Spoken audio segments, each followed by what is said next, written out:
Bismillah ar-Rahman ar-Rahim. Assalamu alaikum.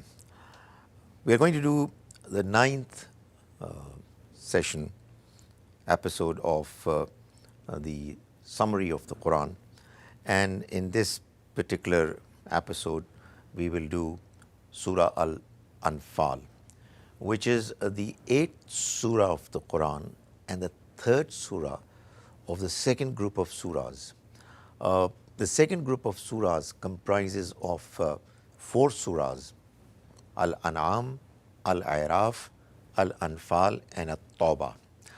Al-An'am, the 6th surah of the Quran, was an invitation to the people of Mecca and the surroundings to believe in the oneness of God and the message that the Almighty has sent to them. Surah Al-A'raf is a stern warning to them that if they are not going to accept the message of the Almighty, which has become absolutely clear for them, they are going to be taken to task. And Surah Al-Anfal that we are going to do today is actually preparing believers for the task of inflicting God's punishment on the enemy, which God Almighty has decided that in the case of messengers, it's either going to be done through natural calamities or through the hands, the swords, the military might of the believers. Because the companions, followers of the Prophet, may God's mercy be on him, were decently large in number, therefore, in the case of those who rejected his message, the punishment the Almighty decided would come through their hands. And the next surah, Surah Tawbah, is the surah of punishment. So, Surah Al-Anfal is preparation, preparing for the ultimate onslaught, the ultimate punishment that had to come to visit those people who rejected the message of the messenger of God. This particular surah is, as we see, talking about the Battle of Badr. Now, the Battle of Badr was actually a battle that was fought in order for the leadership of Quraysh to be eliminated. So it was a final, call it punishment, on the leadership of the tribe of Quraysh. But it was also paving the way for the rest of the people of Quraysh in particular and the Arabian Peninsula in general to think about God's message with an open mind, because those cruel leaders were not allowing the common man to think about the message that the Almighty had sent through his messenger with an open mind, independently. So once their pressure was over, this opportunity was provided to them. We have seen it earlier that there are some surahs of the Quran which are talking particularly about one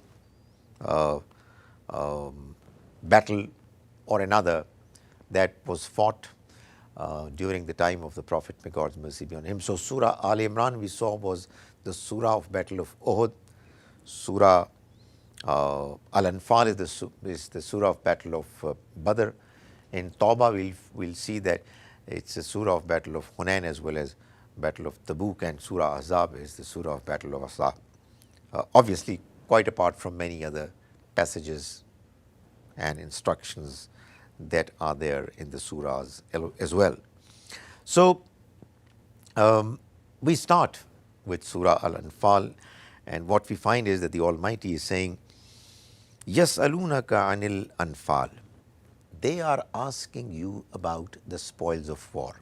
They, that is, some of these weak Muslims, after the battle was over and the enemy fled, they left behind spoils of war, and as was the norm of the society, that the soldiers who would participate in a battle where after fighting the battle, the enemy that is defeated runs away leaving behind spoils of war, it would get distributed amongst the people, the soldiers who fought the battle, because they would fight it with their might, their own selves, and their wealth.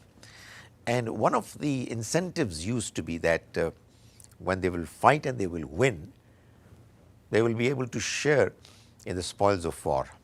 So, not surprisingly, some weak Muslims, not fully understanding what the whole purpose of this battle was, they started taking interest in the spoils of war, and the Almighty responded by saying, قُلِ الْأَنْفَالُ لِلَّهِ وَالرَّسُولِ. Tell them, you've got nothing to do with spoils of war. Spoils of war are for God and His Messenger. So fear God and correct your mutual relationship. That is, you have fought this battle not for the sake of spoils of war. You are the companions of the Messenger of God who has come with a mission, and you've understood that mission. So it's not befitting your attitude, your status, that you should ask for spoils of war. So forget about the spoils of war. Worry about, think of your own improvement, because the Almighty had decided that now that these companions of the Prophet are going to become His tools to inflict the punishment on the enemy, they will not be allowed to become His tools, a part of His mission, His project, unless they are going to purify themselves properly. And this was one important way that this whole idea was put across. They were informed that you don't deserve these spoils of war. You have to focus your attention on the more important project, the more important target at hand. So the Quran says in the next verse, إِنَّمَا الْمُؤْمِنُونَ الَّذِينَ إِذَا ذُكِرَ اللَّهُ وَجِلَتْ قُلُوبُهُمْ. True believers are only those people who, when God's message is mentioned before them, their hearts are shaken. وَإِذَا تُلِيَتْ عَلَيْهِمْ آيَاتُهُ. And when His verses are recited to them, زَادَتْهُمْ إِيمَانًا. Their faith, belief increases. وَعَلَىٰ رَبِّهِمْ يَتَوَكَّلُونَ. And upon their Lord they rely. They are the ones who say their prayers regularly, and from what we have given them in the form of provisions, they spend. They are indeed the true believers, and they will have high rank with their Lord, and forgiveness and excellent provisions. So, a message has been clearly delivered to the companions that, look here, your job is very different. You have been selected for a very noble, important cause. Seeking spoils of war is too petty a goal for you to go for. Then we move on to verses 5 to 8, where the Almighty is mentioning the incidents that took place before, during, and after the Battle of Badr. كَمَا أَخْرَجَكَ رَبُّكَ مِنْ بَيْتِكَ بِالْحَقِّ. The kind of situation that you confronted while this discussion on dispute on the spoils of war was taking place, a situation similar to it happened when your Lord brought you, O Prophet, from your home, out of your home, for the Battle of Badr. That is, like there was some weakness shown by some companions, weak Muslims, in the case of spoils of war, a similar weakness was witnessed, experienced, when you came out of your house, home, in order to get involved in the Battle of Badr. For you came out for achieving a purpose, while a group amongst believers was reluctant. They didn't want to fight. They were arguing with you, O Prophet, even after the truth had become clear to them. They knew that this message was from God. They knew that the enemies are to be eliminated. They have to be inflicted with punishment through your hands. And yet they were arguing, even after the truth had become clear for them, as if they were being dragged looking towards death while they were looking on. So they were so scared, fearful, that they didn't want to get involved in the battle. It's the time when God promised you one of the two groups, that it will be yours. So there were two groups coming towards Medina, one from Mecca, which comprised of the leaders of Quraysh and their followers, fully equipped for the battle that they wanted to take place, so that in their own minds they had the plan that they would eliminate the people of Medina once and for all. And there was another caravan coming from the other side, and that was a trade caravan which the people of Quraysh, Mecca, had actually made an excuse that the Muslims of Medina were planning to attack that caravan, and therefore we are coming to their rescue, and they wanted this excuse to be made use of for them to be able to fight against the Muslims. And as their plan had been devised in their minds, they wanted to, as a consequence, fight against Muslims once and for all, just obliterate them. God wanted to establish the truth, on the other hand, by his decisions and eliminate the disbelievers. So that's what was going on. Verses 17 to 18 emphasize that what happened in the battle of Badr was all God's will. God made use of, employed the services of the companions to get rid of the enemies, particularly the leadership of Quraysh. And the Almighty says, "Falam taqtuluhum." Believers, you did not kill them. "Walakinna Allah qatalahum." Instead, it was God who killed them. Thereby clarifying that humans cannot kill other fellow humans unless somebody has killed somebody else or somebody is bent upon creating mischief on earth. But this battle was fought for the sake of the Almighty. It was God who was fighting this battle through his angels, who were helping and aiding the companions. So, O companions of my Prophet, you did not kill them. It was God who killed them. And Wama Ramaita is Ramaita. O Prophet, you did not throw at the enemy dust when you threw it. Instead, it was God who threw that dust and turned it into a storm. And therefore, God is going to make sure that his plan to inflict punishment on the enemies is fully implemented. So what happened is before you, and God will frustrate all plans of the disbelievers. So in one sense, it was the final punishment for the leadership of Quraysh. And by the way, there were 70 people who got killed.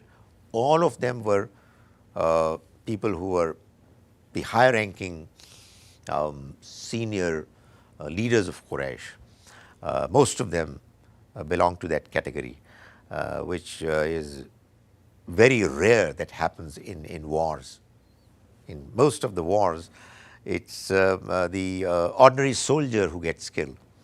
But in this case, it was the leadership of Quraysh that was eliminated. Then the Almighty mentions in verse 19, "And O people of Quraysh, whoever were left, the Almighty is addressing them. If you desired a decision from us, then a decision has already come."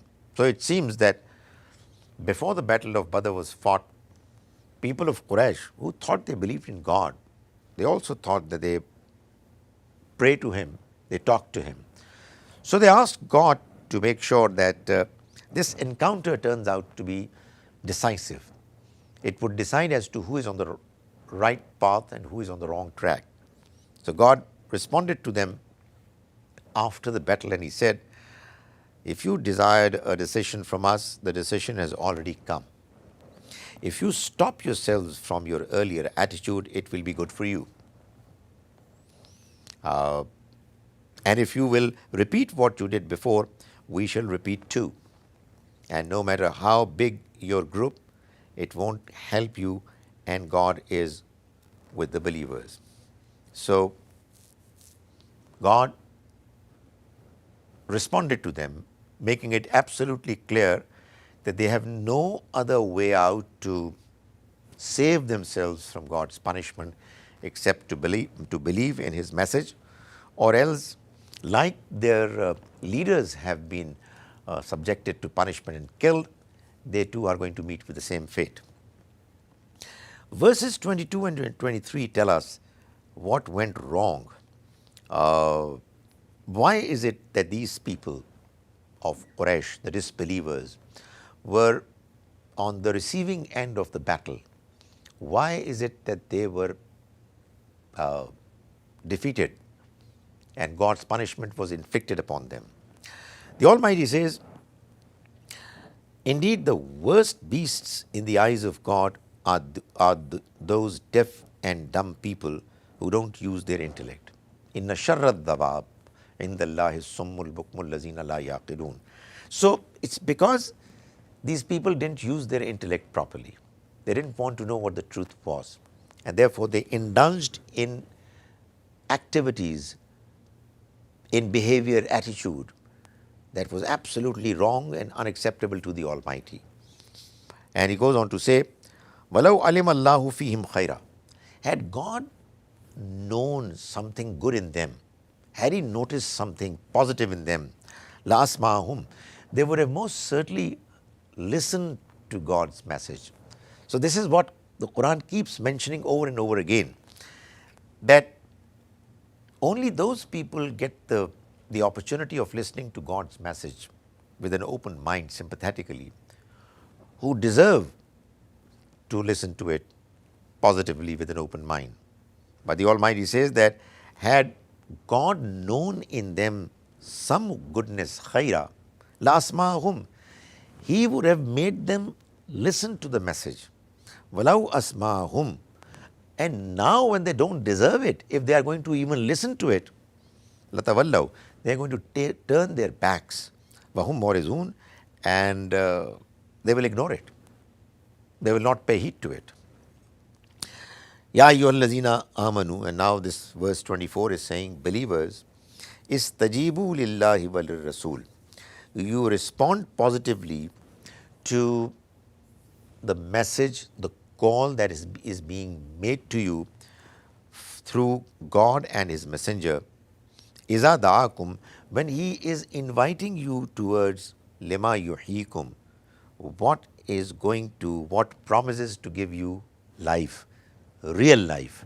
That is, this message that you are being delivered, if you are going to respond positively to it, it's going to give you the real life of your spirit, of your soul. That's what real life is. This physical life, material life, is like the life of animals. There is a real, genuine human that is hidden somewhere inside this body, which needs to be alive, which needs to be strong. And the Almighty is telling believers that you should respond to the message of the messenger, the message that is inviting you towards real life.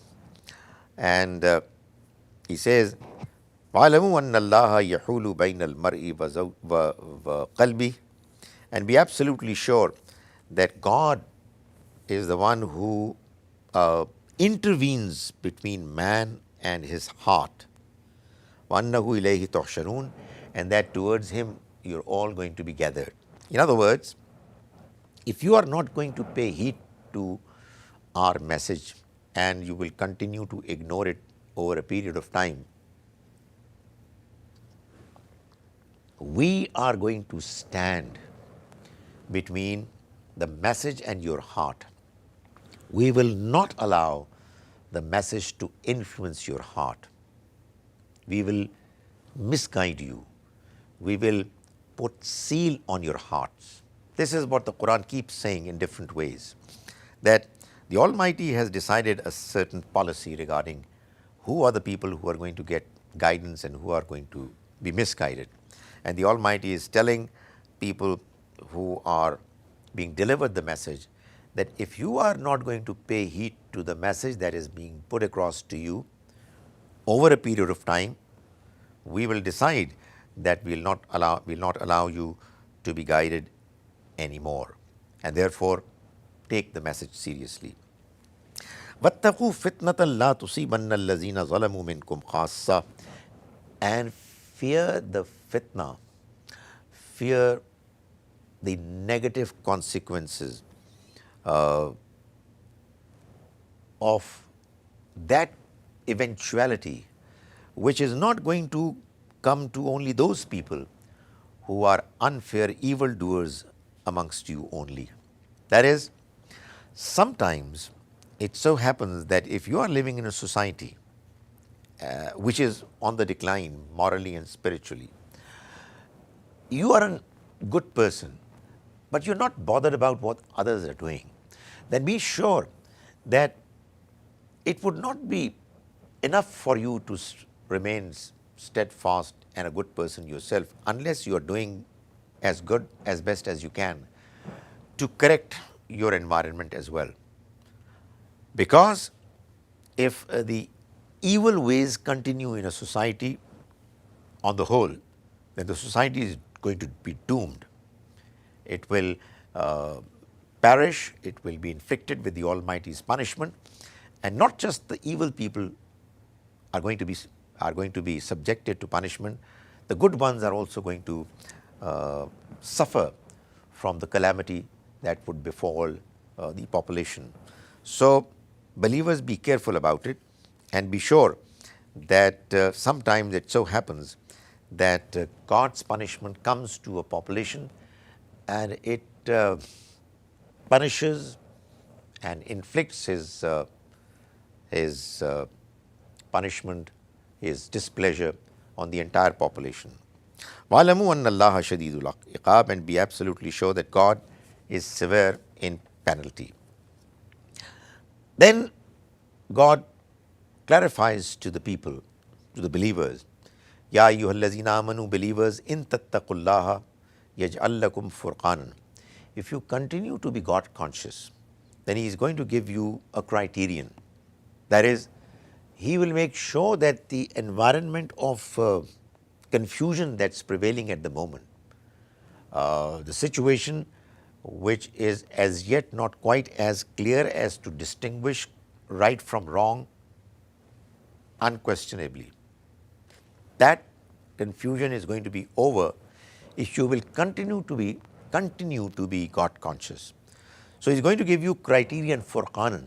That is, things are going to happen.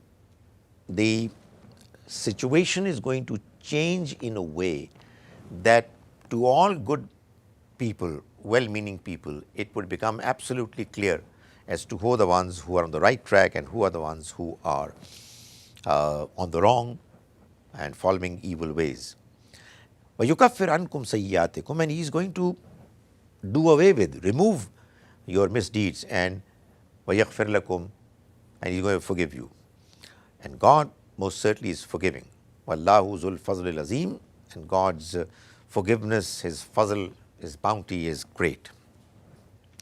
The Almighty mentions in verses 32 to 34 that the people of Quraysh, their leaders in particular, before the battle of Badr, they actually prayed to the Almighty, asking Him to send a punishment on them if this message which is being presented by the messenger and his companions is indeed a true message from him.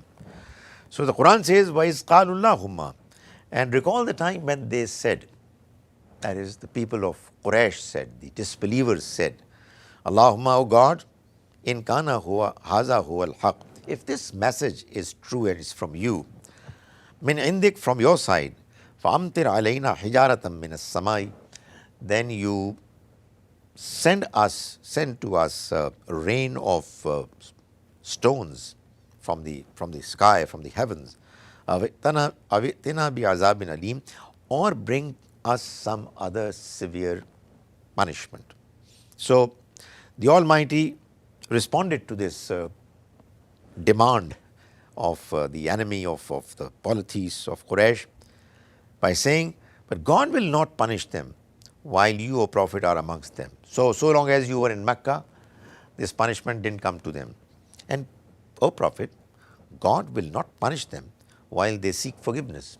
So the other possibility that this punishment would not come to them is that if they start seeking forgiveness and correct and mend their ways, which was an invitation to the people of Quraysh to actually correct themselves.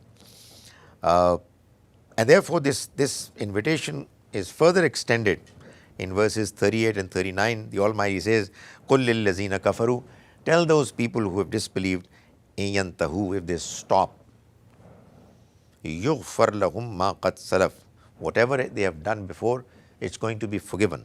That is, if they stop doing it and they start accepting the message of the Almighty, all that they did in the past is going to be forgiven. وَإِن يَعُودُوا, however, if they are going to repeat, if they're going to continue to disbelieve and show enmity towards God's message and His messenger, then فَقَدْ مَضَتْ سُنَّةُ الْأَوَّلِينَ, they should know that God's policy regarding the earlier nations has already been implemented, and you know about it. We have informed you through the Quran the fate of those people who rejected God's messengers, and they were ultimately annihilated. And in verse 42, the Almighty is saying that this whole incident, this whole battle of Badr, the way it was fought, if you look at it carefully, you would know that this was all planned by God. He says, recall when you were on the near side of the valley and they were on the farther side, the army of the Quraysh enemies, and the trade caravan was lower in position than you. If you would have made an appointment to meet, you would have missed it. You see, it's a big desert, and it's without any means of communication. It would almost be impossible for two armies to come together and meet and fight. But the Almighty made sure that it happens. So if you would have made an appointment to meet, you would have missed it, but it happened so that God might accomplish a matter that was already destined. God had already decided that the Quraysh leadership is going to be killed, is going to be annihilated. That those who perish should perish with clear evidence. لِيَهْلِكَ مَنْ هَلَكَ عَنْ بَيِّنَةٍ. They should perish with clear evidence of their evil. And those who live, they should live with clear evidence of their truth. وَمَنْ يَحْيَا مَنْ حَيَّا وَيَحْيَا مَنْ حَيَّا عَنْ بَيِّنَةٍ. So the one who lives should live with clear evidence. That's exactly what happens when the messengers are there, that the people who reject, they are punished and killed on the basis of truth, clear evidence. And those who survive and those who are successful, it's clear that they were the ones who were the good, well-meaning people. And that's exactly what's going to happen on the Day of Judgment to the entire human population. So this incident of people in the Prophet's time being divided into two clear, distinct groups, it was meant for the entire humankind to know that when God has arranged for such things to happen in this worldly life, in the case of few messengers, it's only meant to make sure that people know that this relatively smaller event in a certain part of the globe, in the Arabian Peninsula, is going to be done on a large scale to every human being, every human group on the Day of Judgment. And because these companions of the Prophet were the ones who were now being required to become the tools of the Almighty for the purpose of inflicting His punishment, He is asking them to prepare themselves militarily for the cause as well. So God says, وَأَعِدُّوا لَهُمْ مَسْتَطَعْتُم مِّن قُوَّةٍ وَمِن رِّبَاطِ الْخَيْلِ, and prepare against them with whatever you are able to with your troops, and trained horses by which you may terrify the enemies of God and your enemies as well, and those others besides them whom you do not know, but whom God knows. And whatever you are going to do in this matter, in the goodness, it's going to be returned to you. يُوَفَّى إِلَيْكُمْ وَأَنْتُمْ لَا تُظْلَمُونَ, and you will not be harmed. Nothing unjust is going to happen to you. So what it means is that the believers should prepare themselves fully and properly for the battle, because this battle that they're going to fight is going to be fought for the sake of the Almighty. But this battle was fought for bringing out the final results only after the Almighty sent His ultimate decision. The exact date was also mentioned. It was after the conquest of Mecca in the 9th century, 9th Hijrah, 9th year of migration. Before that, God wanted people to get the opportunity of reconsidering their opinion, revisiting their stance, their attitude.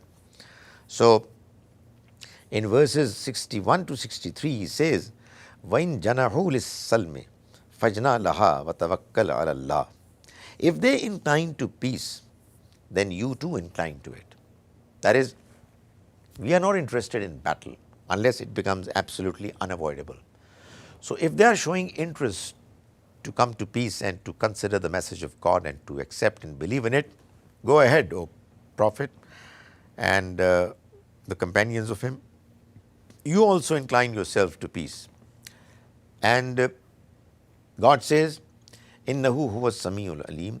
Indeed, God is all hearing, all knowing. That is, you incline towards peace as well, but tawakkal ala Allah, and have faith in God. Trust God. Because obviously there must have been this apprehension that if they are going to incline towards peace, this may turn out to be a ploy, a trap from the enemy, and they may then attack them and take them by surprise. So the Almighty says, don't worry about it. Take the chance and go for peace. That's what the message is, generally speaking, for Muslims. Go as far as you can in ensuring that peace is maintained.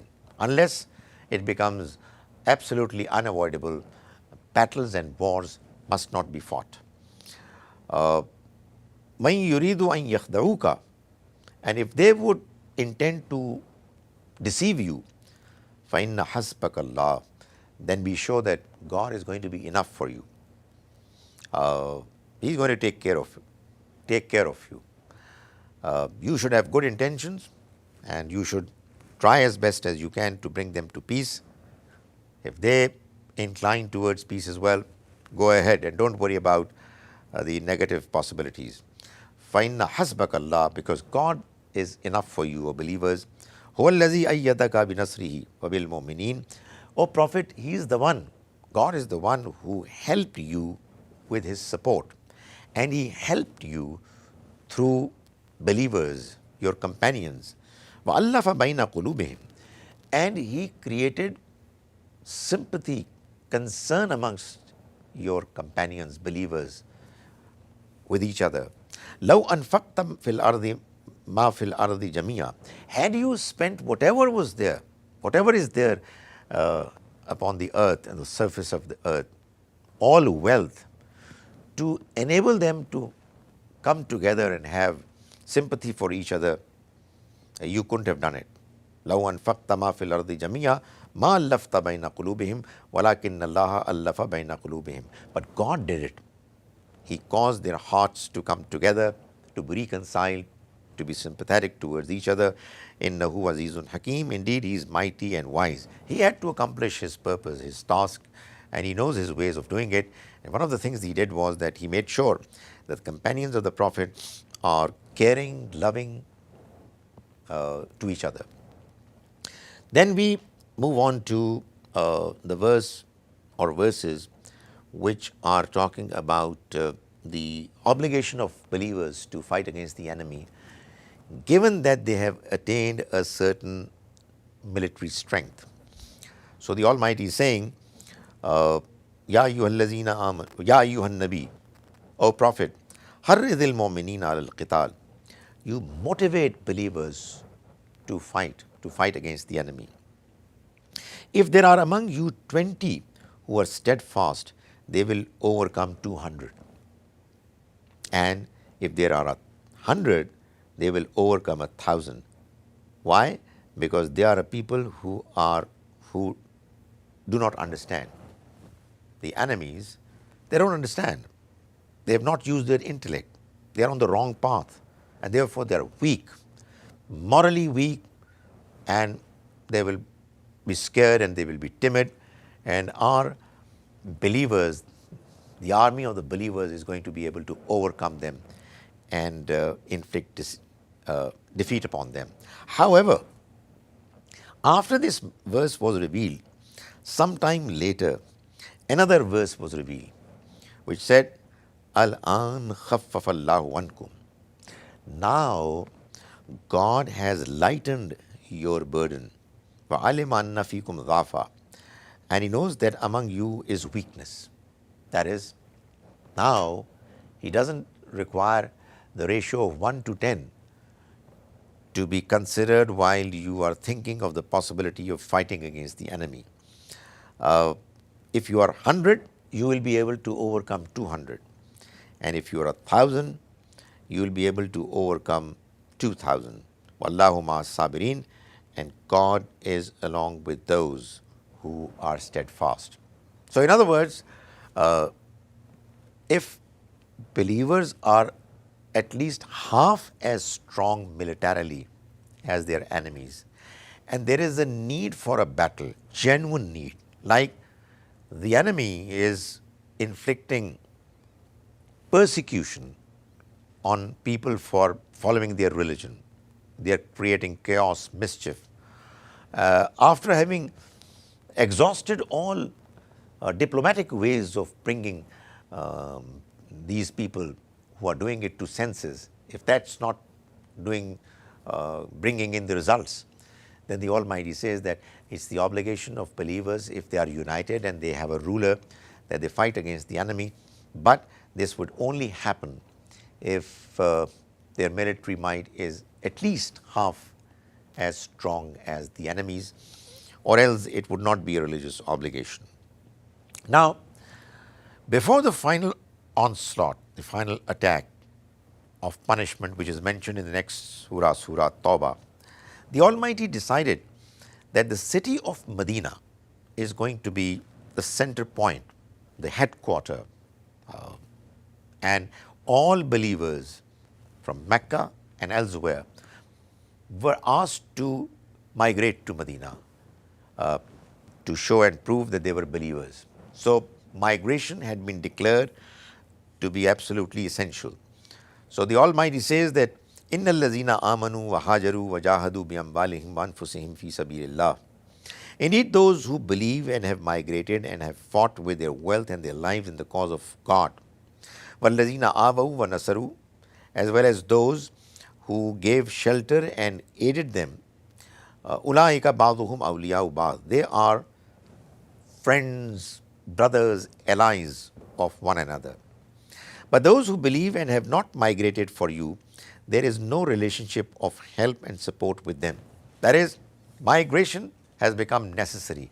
It's now Medina, which is the headquarter, which is the capital for all Muslims at that time, and they all need to come there. Unless obviously somebody has a genuine excuse, like people are old, and for women and children it was not possible. But there were others who were otherwise physically fit and had the resources to migrate. It became necessary and essential for them to migrate. So the Almighty says that if there are people who do not migrate, then there is no relationship of help and support with them until they migrate. However, if they seek your help in religion, these Muslims who are not as yet in Medina, they have not migrated as yet, and they ask your help, assistance, then you must help them, except against people with you who with them you have a covenant. There is a misak, there is a peace agreement. Then even if Muslims of that tribe are asking you for help, you cannot fight them, because the Almighty takes treaties, promises, covenants so seriously that we can't go against our promises. And be sure that God is watching everything that you are doing. So this surah prepared for the ultimate punishment that was to be inflicted on the enemy, on those who disbelieved and rejected the message of God. And in the next surah, inshallah, we'll see how the Almighty mentions the actual punishment that was sent by the Almighty to the kuffar, the disbelievers. May God enable us to understand His book, His message properly, and may He enable us to follow it as best as we can.